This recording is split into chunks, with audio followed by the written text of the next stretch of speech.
happy Tuesday 10 at 10. I am your host, Richard Charpentier, a certified master baker, bakery scientist. We've over 36 years of bakery experience, and I'm here to answer the questions that were submitted to Bakerpedia. And if those of you who have never seen the format, we take 10 minutes to answer as many questions as were sent. So let's get started. Our first question comes from someone asking about mono and diglycerides and how can I add mono and diglycerides to the flour when I want to prepare tortillas. So that's a great question. So mono and di, based on the manufacturer or the type of supplier you're using, comes in different form. Often it is already put into a fat carrier, and then basically will be plastic similar to a shortening. Or in your instance, you would need to get the dry form and mix it with your flour with the recommended usage level from your supplier.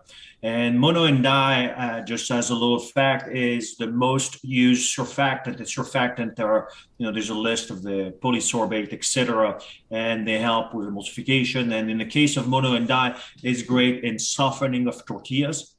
So it's always important, try it within your flour and see how well it works, because often when it's created or pre-blended prior to, and make sure that the efficacy still works and the efficiency for your product.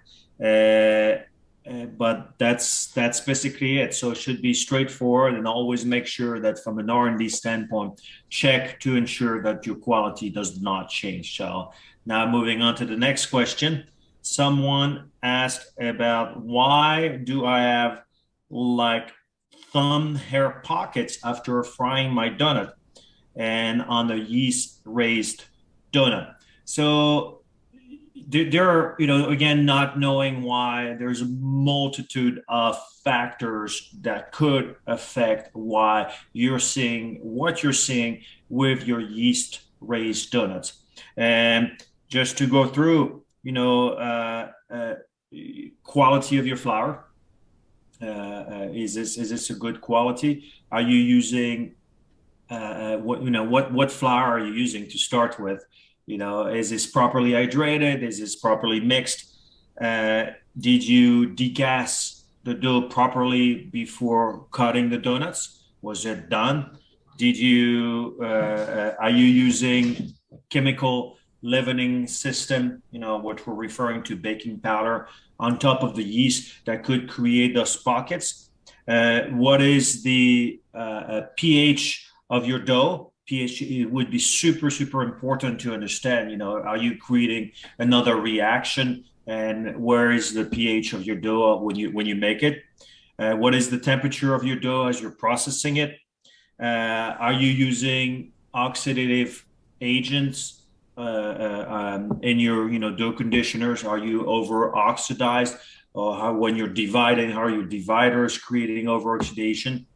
Do you have excessive fermentation and relating to temperature? So I could go on and on and on and on and on to see why you get that.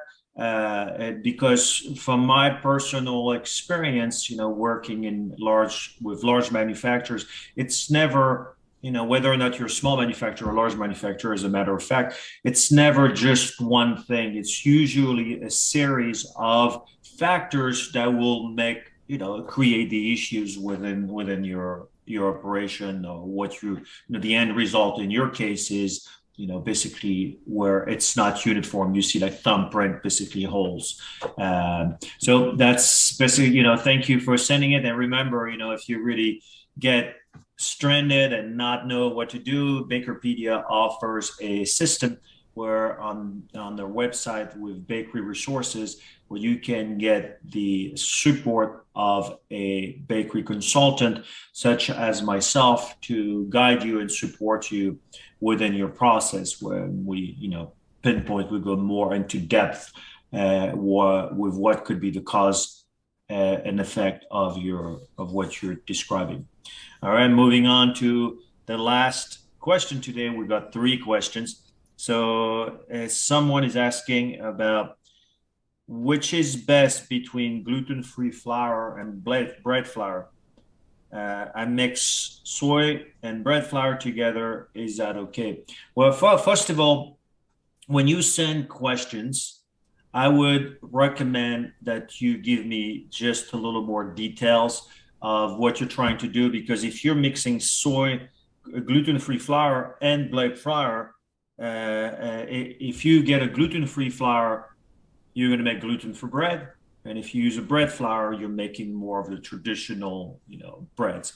So they're very different in terms of, on the bread flour, you basically have a network, a gluten network, through mixing or through fermentation, that you're going to develop the network that allows for the bread to rise up and expand. And we all know, and there's plenty of resource where you can read about it.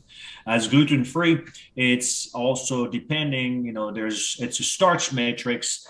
Now you have a starch that allows you, with the right combination of the ingredients, of course, to expand similarly to a bread flour, and expand and get a loaf of gluten-free bread, minus the gluten, which is the component that gets you that network that we all want, getting. So now, in terms of what flour to use, you were asking whether or not you could use soy flour together. You can put soy and with bread flour.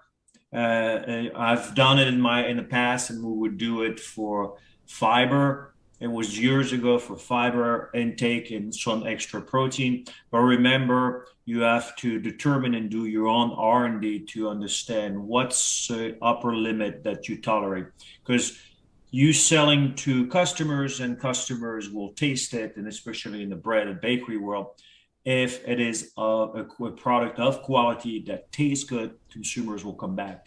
I would recommend you do the R&D and product development to ensure you're finding the right level of soy flour with your bread flour to contribute to a bread or finished product that is of quality that you deem acceptable for you and your customers. So, and that's what I would say. So I hope it helps, and you got enough guidance based on the short conversation. Well, that is it. We'll wrap up for today. Thank you again for being part of Tuesday 10 at 10 and followers of Bakerpedia. I am your host, Richard Charpentier, and happy baking to you all.